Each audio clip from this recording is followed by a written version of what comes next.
Hello नमस्कार। Fourth semester के छात्रों का स्वागत है। आज हम बात कर रहे हैं शांति शिक्षा विषय से संबंधित हिंसा क्या है। छात्रों, इस बीच लॉकडाउन के कारण बहुत सारी बिंदुओं पर चर्चा संभव नहीं हो पा रही है, लेकिन फिर भी हम प्रयास करेंगे कि आपका जो विषय है शांति शिक्षा एवं सतत प्रयास, इसके अंतर्गत शिक्षा के संदर्भ में कुछ चर्चाएं हुई हैं, पीडीएफ भी भेजा गया था। अब आज का आपका विषय है हिंसा क्या है और यह क्या करती है। हिंसा के विषय में आपको हम बता दें कि जिस कार्य से दूसरों का अहित हो वही हिंसा है। आमतौर से हम यह मानते हैं कि शारीरिक प्रताड़ना व्यक्ति के द्वारा जब दी जाती है तो वह हिंसा की श्रेणी में आती है, लेकिन मात्र यही हिंसा नहीं है। हिंसा के वैसे तो बहुत सारे प्रकार और चर्चाएं होंगी, लेकिन हम सामान्य रूप से बताते कि एक शारीरिक हिंसा है और एक मानसिक हिंसा है। शारीरिक हिंसा के अंतर्गत कुछ शरीर में चोट, घाव आदि के द्वारा हम कष्ट का अनुभव करते हैं, तो यह शारीरिक हिंसा के अंतर्गत आता है। किंतु मानसिक हिंसा वह हिंसा है व्यक्ति अवसाद की स्थिति में पहुंच जाता है। तो इस प्रकार से हम चर्चा करें तो हिंसा के विभिन्न रूप हैं। जब व्यक्ति में शिक्षा का अभाव होता है तो हिंसा का रूप देखने को मिलता है। जैसे किसी जीव को सताना हिंसा है, झूठ बोलना भी एक हिंसा है, क्योंकि आमतौर पे हम देखते हैं कि जब हम झूठ बोलते हैं तो कभी कभी उससे बहुत सारे लोगों का अहित हो जाता है, नुकसान हो जाता है। तो कहीं न कहीं उसका हमारे प्रति एक भावना विकृत रूप धारण करती है, तो यह भी एक हिंसा के अंतर्गत आता है। जैसे चुगली करना, चुगली करके भी हम एक दूसरे से लड़ा भिड़ा देते हैं और हमारे मतलब हिंसा के वो शिकार हो जाते हैं या हिंसा हम कर जाते हैं। दूसरे के प्रति बुरा चाहना या किसी की निंदा करना, यह भी एक हिंसा की श्रेणी में आता है। किसी पक्षपात करना, जैसे कभी कभी क्या होता है कि हम किसी की बात को ना मानते हुए या किसी एक व्यक्ति की बातों को मान रहे हैं या अपने स्वार्थ में आकर के पक्षपात करते हैं, तो यह भी कहीं न कहीं हिंसा होती है। और वो व्यक्ति दिमाग से सोच लेता है कि बस इसको हम इसको सजा देंगे। इस प्रकार से बड़ों का सम्मान ना करना भी एक प्रकार का हिंसा, क्योंकि वो अपेक्षा करता है, वह यह इच्छा रखता है कि मेरा सम्मान रखेगा। तो इस प्रकार से हिंसा के कई बिंदु हैं। अनेक विचारधाराओं से हिंसा के विषय में कुछ विद्वान हैं जिन्होंने बताया कि किसी व्यक्ति के लिए बुरा सोचना या गलत भाव रखना हिंसा, या महात्मा गांधी ने कहा, सही बात है, उन्होंने यह बताया। और उन्होंने कहा कि सत्य, प्रेम, त्याग, सहयोग की भावना, भाईचारा, अपरिग्रह आदि गुणों का विकास करके हिंसा पर विराम लगाया जा सकता है। उन्होंने कहा कि इस प्रकार से हम हिंसा पर विराम लगा सकते हैं। अब हिंसा के प्रकार की चर्चा करते हैं। हिंसा के प्रकार में मौखिक हिंसा, मनोवैज्ञानिक हिंसा, शारीरिक हिंसा, ढांचागत हिंसा, और पांचवा है लोकप्रिय संस्कृति में अश्लीलता।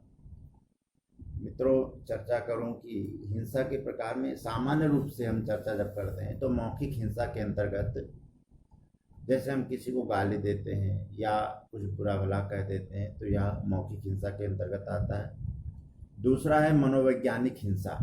मनोवैज्ञानिक अर्थात किसी व्यवहार से या किसी भी प्रकार से हम उसे कष्ट पहुंचाते हैं, कुछ कह देते हैं, या प्रत्यक्ष कहें या अप्रत्यक्ष कहें, दोनों प्रकार से भी हम मनोवैज्ञानिक हिंसा के अंतर्गत आता है। यानी किसी के द्वारा दुख पहुंचाना, प्रत्यक्ष भी हो सकता है, अप्रत्यक्ष भी हो सकता है।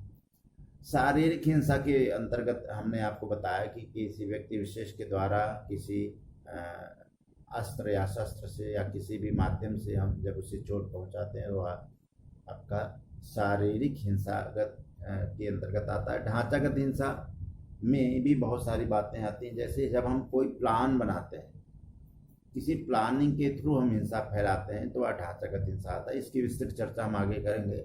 जैसे किसी एक समूह का निर्माण किया गया, एक संस्था का निर्माण किया गया, जैसे ग्रुप का निर्माण हुआ, तो वो जो है किसी अदर व्यक्ति या किसी अन्य व्यक्ति से अच्छा उसका व्यवहार नहीं है, तो वो क्या करता है कि उस मोहल्ले में जाता है या किसी संस्था में जाता है, वो तोड़ फोड़ करता है, उसको लगता है कि नहीं ये हमारे विचार के विरुद्ध है। तो इस प्रकार से एक सामूहिक रूप से एक किया गया हिंसा जो है वो ढांचागत हिंसा है। जैसे आप लोग देखते होंगे कि एक किसी जाति विशेष में दूसरे जाति विशेष की हिंसा हो जाती है, दंगा भड़क जाता है। कभी कभी हम विचारधाराओं में भिन्नता पाते हैं तो भी हिंसा फैल जाता है। तो इस प्रकार से ढांचागत हिंसा देखने को मिलता है और इससे इसका और विस्तार से चर्चा होगी। लोकप्रिय संस्कृति में अश्लीलता, जैसे आजकल के समय में क्या है कि आज से ही नहीं, ये तो परंपरागत प्राचीन परंपरा से ही है कि जैसे आया है कि जब राम जी शादी विवाह आदि संस्कार में गए थे, अर्थात उनकी जनकपुरी में जब शादी का प्रोग्राम था, वरमाला के द्वारा सीता का पाणिग्रहण हुआ, उसमें भी यह चर्चा होती है कि जब राम जी खाना खा रहे होते हैं तो कुछ सखियां जो है गाना के माध्यम से वो कहीं न कहीं उन्हें गाली देती हैं, उलाहना देती हैं। तो इस प्रकार से, या हम देखते हैं परिवार में शादी विवाह का आयोजन होता है तो उसमें माताएं विवाह के अंतर्गत बहुत सारी गालियाँ, बहुत सारे उलाहने देते हैं। तो इस प्रकार से परंपरागत में बहुत सारी जो है गाली के मतलब परंपरा में बहुत सारे ऐसे व्यवहार हैं जो हिंसा के अंतर्गत, कभी कभी किसी को बुरा भी लग जाता है। अश्लीलता, यानी परंपरा में भी इस प्रकार से अश्लीलता जो कि कहीं न कहीं हिंसा के अंतर्गत आता है। कभी कभी किसी को अच्छा नहीं लगता है तो वह लड़ने लगता है और कुछ लोग तो अपने आप से एडजस्ट कर लेते हैं। इस प्रकार से भी हम ढांचागत हिंसा के अंतर्गत बहुत सारी चीज़ें देखते हैं। अब हम आगे बढ़ते हैं। यह हिंसा मात्र यहीं पर नहीं रुकता है, या मीडिया में भी हिंसा है और इसके बहुत सारे सुझाव भी आते हैं। जैसे मीडिया और हिंसा का क्या संबंध है? कभी कभी देखते होंगे कि हम बहुत सारी चीज़ों को मीडिया के माध्यम से देखते हैं और उस पर विश्वास नहीं करते हैं। कभी कभी किसी बात को बहुत ही बढ़ा चढ़ा करके प्रस्तुत किया जाता है और सामने वाला वह यह मानता है कि मैं ऐसा गलती नहीं किया हूँ, जिसके कारण हिंसा का एक रूप बढ़ जाता है। कभी कभी कोई बात नहीं भी होती है और एक दूसरे के कहने पर, सुना सुनाया बात पर हिंसा बढ़ जाती है कि मोहल्ले में किसी अन्य स्थानों पर हिंसा बढ़ जाती है। तो इस प्रकार से हिंसा में मीडिया का भी बहुत बड़ा रोल होता है, ऐसा माना गया है। तो हिंसा में मीडिया का बहुत सारा रोल है और जिसमें दो स्वरूप हैं, एक लोक संचार माध्यम, एक जन संचार माध्यम। इसकी भी हम चर्चा करते हैं।